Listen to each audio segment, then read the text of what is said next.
recorded in the sequence of a bacterial cell exit from anabiosis.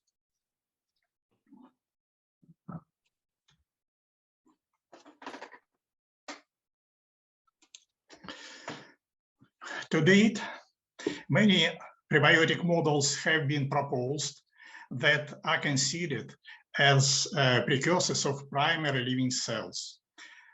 As an example, this is the model suggested by some Japanese scientists, giant lipid vesicle with incorporated DNA.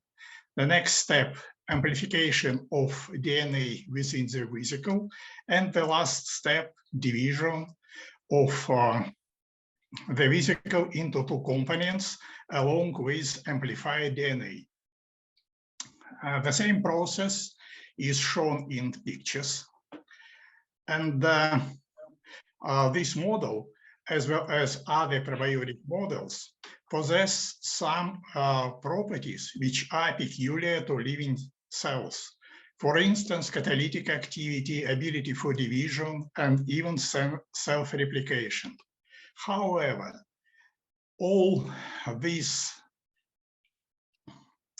prebiotic microsystems do not possess two key properties that demonstrate activity of living systems in the environment.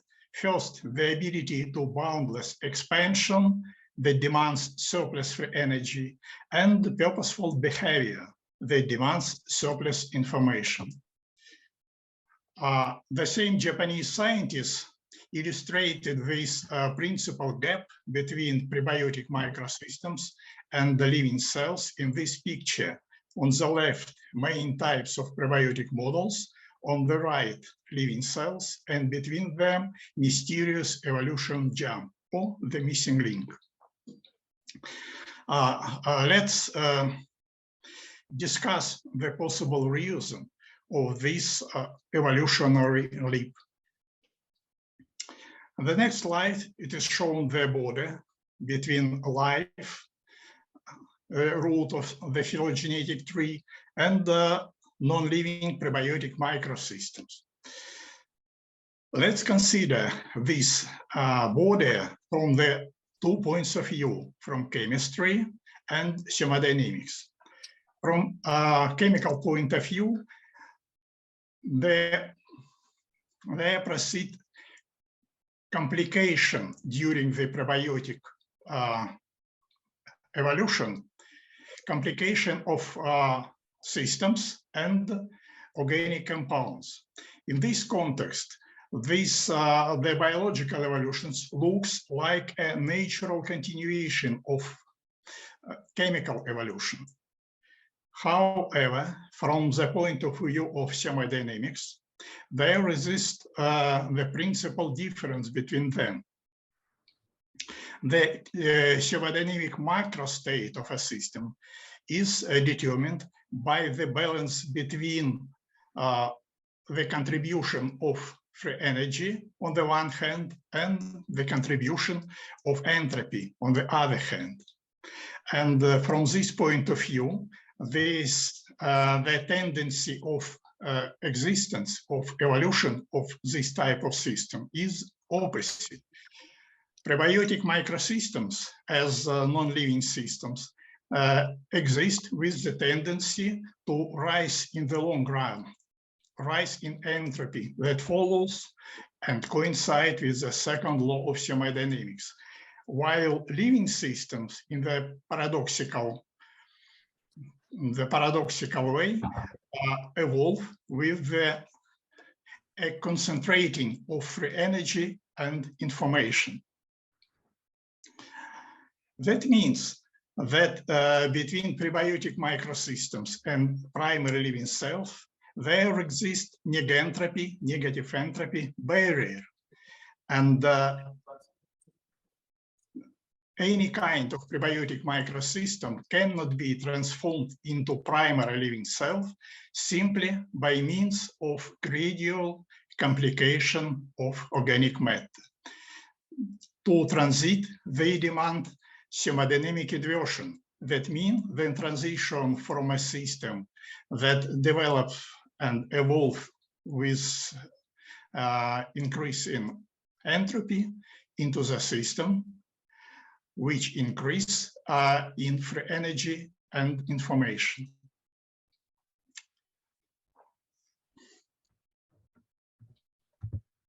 According to the elaborated concept of thermodynamic inversion, shortly TI concept, the only way to overcome the negentropy barrier consists in oscillating on the microsystem, prebiotic microsystem, around the negentropy barrier.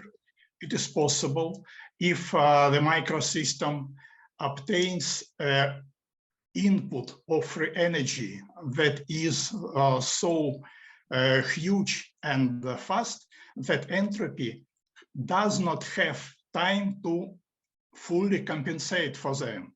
So in this short period of time, the microsystem possesses an excessive free energy and information in comparison with entropy. And this is possible, such a huge impulse is possible only under changeable conditions in the environment. And several periodic inputs of free energy and information into the system bring the system into the oscillations around the negentropy barrier. I consider this position as intermediate position between non-life and life.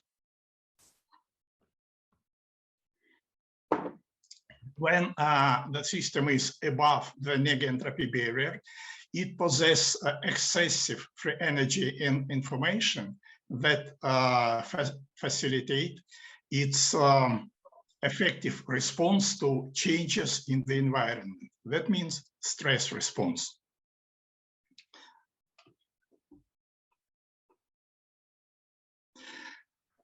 So two possible trends for the microsystem that is in the intermediate state between life and non-life. Two trends: first, degradation with increase in entropy, and second, increase in free energy and information, or the same negative entropy, negentropy, with the transition to the evolution to primary life. This process, this is shown on the next slide. This is negentropy barrier. The system oscillates around the barrier, and in case it step by step increase level of free energy, it evolves to life, and in other case it is degrade as an initial living system. The same idea illustrated in this picture: intermediate state between life and non-life, and transition to primary living system, primary cells with rise of free energy, and the back direction due to increase in entropy, the system backs into prebiotic state. Integrating the above, the four key points for the transition of prebiotic systems to life can be distinguished based on the concept of thermodynamic inversion. First, starting point, intermediate state between life waiting mode. Second, there exist two thermodynamic trends of evolution from this intermediate state to active and passive existence. Third, increase in free energy level occurs through the stepwise activation related with thermodynamic inversion. And the fourth, transition to life was stimulated by effective stress response to external oscillations. And in case these theoretic theoretical provisions are right, they should be traced in existence of real life cycle of the most primitive living systems, bacteria and archaea. Let's consider this aspect.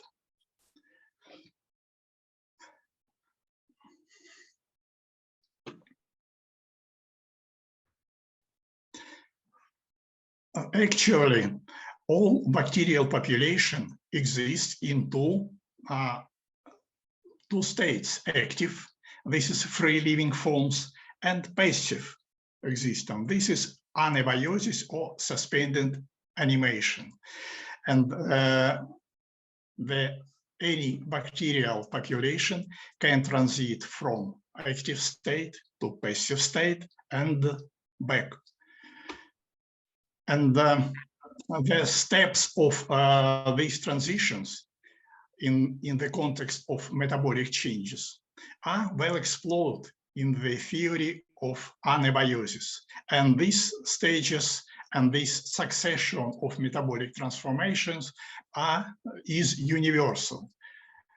The first step, in case when the system transits from active to passive state, the first step is decrease in functional activity of nucleic acid and enzymatic proteins, then slow down in the movement of lipids and enzymatic proteins in membranes, increase in microviscosity, then further degradation of the cell up to polycrystallization, loss of monovalent ions, and the last final stage, the cytoplasm of a cell acquires a glassy state at a critically low residual of amount of free water, and it becomes a resting cell. And at this passive state, a resting cell, its existence can be considered as intermediate between life and non-life, because on the one hand, it is not able to counteract entropy, but on the other hand, it preserves memory about the previous living state. For instance, it contains the stored RNA transcripts. And the exit of a resting cell from the anabiotic state begins with changes with change of conditions in the environment, and they should become favorable. So this is impact of stress factor. And then through the stepwise activation, the initial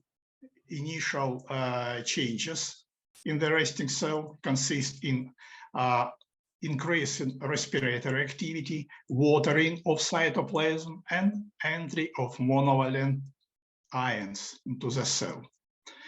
And this succession, reverse succession, is also universal. It is common for, in general, it is common for all bacterial population.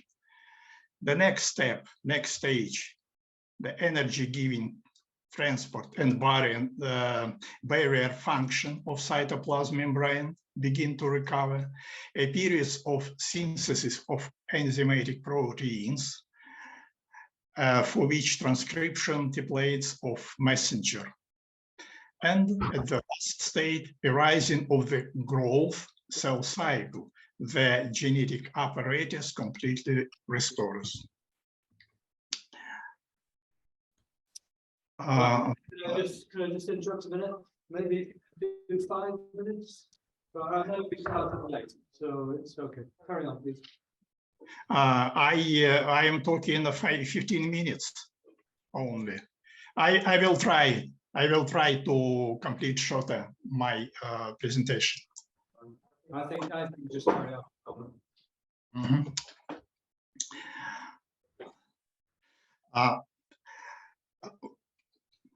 In this table, it is shown the correspondence between the four mentioned theoretical provisions of the DI concept and the real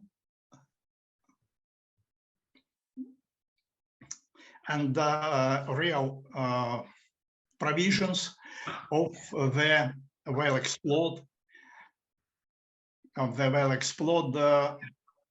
changes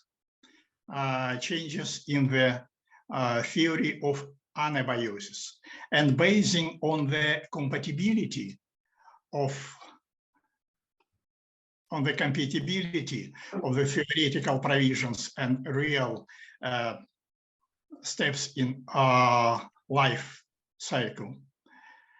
The following thesis is put forward for discussion. Since the transition of bacterial cell from passive to active state always occur through the same sequence of changes in the metabolic processes, it can be assumed that this sequence itself arose in the earliest period of the emergence of primary life forms, and this sequence has been repeating itself since ever. And it means that the stages of transformation of prebiotic microsystems into primary life forms had been recorded in the stages of the exit of bacterial cell from anabiosis. Similar, a sequence of events in phylogenesis is constantly repeated in ontogenesis. And basing on the universal transition, universal succession of the exit bacterial cell from anabiosis, the following 4 stages of the origin of life can be outlined.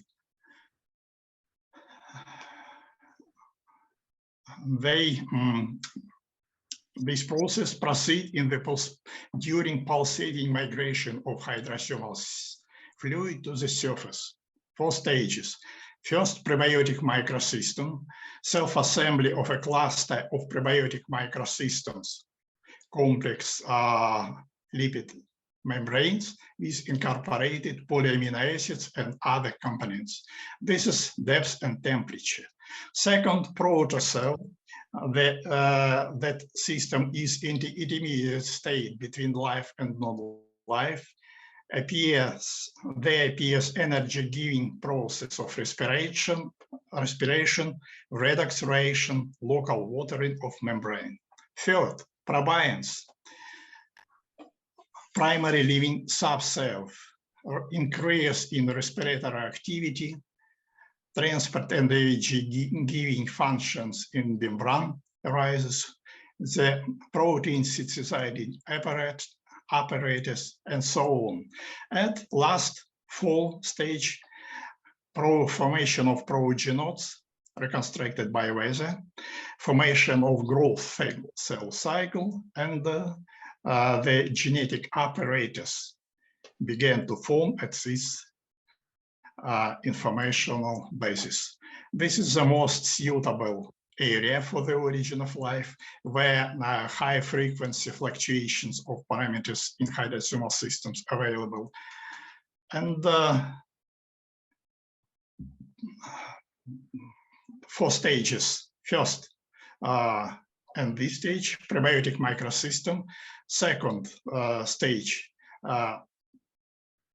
protocell, oscillations around the negatory barrier. Third, living subcell, and the 4th, progenotes, extincted route of life. This is my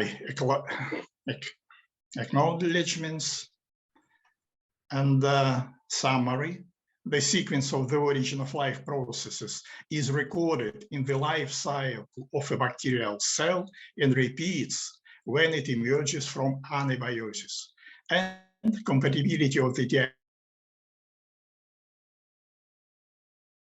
distinguish 4 stages of the origin of life on Earth that embrace both thermodynamic and metabolic processes.